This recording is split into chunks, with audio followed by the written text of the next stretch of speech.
नमस्कार, आप देख रहे हैं STS न्यूज। इस वक्त की बड़ी खबर, कांग्रेस के राष्ट्रीय अधिवेशन के बाद केंद्र की राजनीति में घमासान मच गया है। एक तरफ गुजरात से कांग्रेस ने राजनीतिक संदेश लेने की कोशिश की, तो दूसरी तरफ केंद्र सरकार के कदमों से लगता है कि यहां पर उसे इस अधिवेशन की गूंज साफ सुनाई दी है।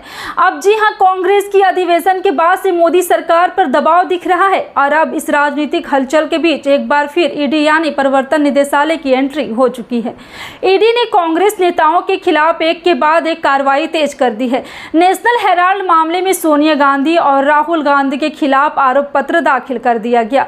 इसके साथ ही कांग्रेस से जुड़ी कंपनी एसोसिएटेड जनरल लिमिटेड की 700 करोड़ रुपए से अधिक की संपत्ति को कब्जे में लेने की प्रक्रिया भी शुरू कर दी गई है। लेकिन क्या ये सब केवल संयोग है या फिर एक सोची समझी रणनीति है? आप आगे बढ़ें उससे पहले अगर आप इस रिपोर्ट का यहीं तक देख चुके हैं तो प्लीज लाइक करें, कमेंट में अपनी राय दें, चैनल को सब्सक्राइब करें और शेयर जरूर करें। आपकी छोटी सी प्रतिक्रिया हमें बड़े सवाल पूछने की ताकत देती है।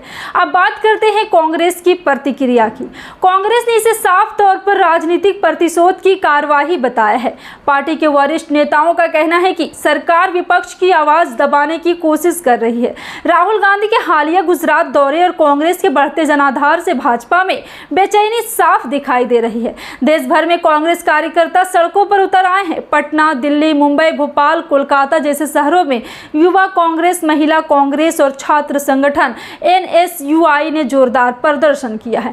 पटना के गर्दनीबाग में तो युवा कांग्रेस के कार्यकर्ता रेलवे ट्रैक पर उतर आए। उन्होंने गांधी किसी से नहीं डरते लिखे पोस्टर लहराते हुए रेल परिचालन को बाधित कर दिया। एक ट्रेन को रोका गया और RPF के जवानों के मौके पर बुलाना पड़ा। रेलवे फाटक बंद रहने से आम लोगों को भी भारी परेशानी झेलनी पड़ी। आप जरा सोचिए, एक लोकतांत्रिक देश में अगर विपक्ष की आवाज उठाने पर जांच एजेंसी की कार्रवाई हो तो इसे क्या कहा जाए? कांग्रेस का आरोप है कि केंद्र सरकार असल मुद्दों से ध्यान भटका रही है। महंगाई, बेरोजगारी, किसान आंदोलन, मणिपुर हिंसा जैसे ज्वलंत मुद्दों पर सरकार विफल साबित हो रही है। लेकिन इन पर बहस करने के बजाय विपक्ष को डराने की कोशिश की जा रही है। क्या अब ईडी का इस्तेमाल राजनीतिक विरोधियों को डराने के लिए किया जा रहा है? कांग्रेस नेताओं ने यह भी कहा है कि गुजरात अधिवेशन में राहुल गांधी की बातें सीधे जनता से जुड़ रही है। देश भर में जो राहुल गांधी की भारत जोड़ो यात्रा के बाद नया विश्वास कांग्रेस में आया है, वो भाजपा को परेशान कर रहा है। यही वजह है कि ईडी को आगे कर कांग्रेस पर दबाव बनाया जा रहा है। अगर हम ईडी की कार्रवाई पर नजर डालें तो ये समय भी काफी अहम है। जैसे ही कांग्रेस अधिवेशन खत्म हो वैसे ही आरोप पत्र दाखिल कर दिया गया।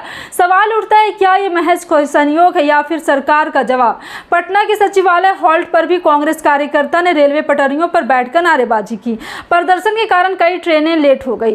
कार्यकर्ताओं के हाथों में लोकतंत्र बचाओ, ईडी हटाओ जैसे बैनर थे। उन्होंने साफ कहा कि ये लड़ाई राजनीतिक नहीं, लोकतंत्र को बचाने की है। यही नहीं, कांग्रेस ने यह भी ऐलान कर दिया कि अगर जांच एजेंसियों का दुरुपयोग नहीं रुका तो वह देश भर में और बड़ा आंदोलन छेड़ेगी। आने वाले समय में दिल्ली मार्च, जेल भरो आंदोलन और संविधान बचाओ अभियान जैसे कार्यक्रम की रूपरेखा तैयार की जा रही है। तो सवाल बहुत साफ है, क्या राजनीति में जांच एजेंसियों का इस्तेमाल एक नया सामान्य बन गया है? क्या विपक्ष की आवाज को कुचलने का यह एक तरीका है? क्या देश की सबसे पुरानी पार्टी को जांच एजेंसी के जरिए डराया जा सकता है? आप इन सवालों के क्या जवाब देते हैं? नीचे कमेंट में जरूर लिखिए। और अगर आप चाहते हैं कि ऐसी सच्ची और निर्भीक पत्रकारिता और भी आप तक पहुंचे और तो इस वीडियो को लाइक करें, शेयर करें, चैनल को सब्सक्राइब करना ना भूलें। आप देख रहे थे STS न्यूज, जनता की सवाल, जनता की आवाज़, हम आपके साथ हैं। फिलहाल आपका इन सभी खबरों पर क्या कहना है कमेंट सेक्शन में टाइप करके जरूर बताएं। मिलते हैं अगली बड़ी खबर में, तब तक के लिए जय हिंद, जय भारत।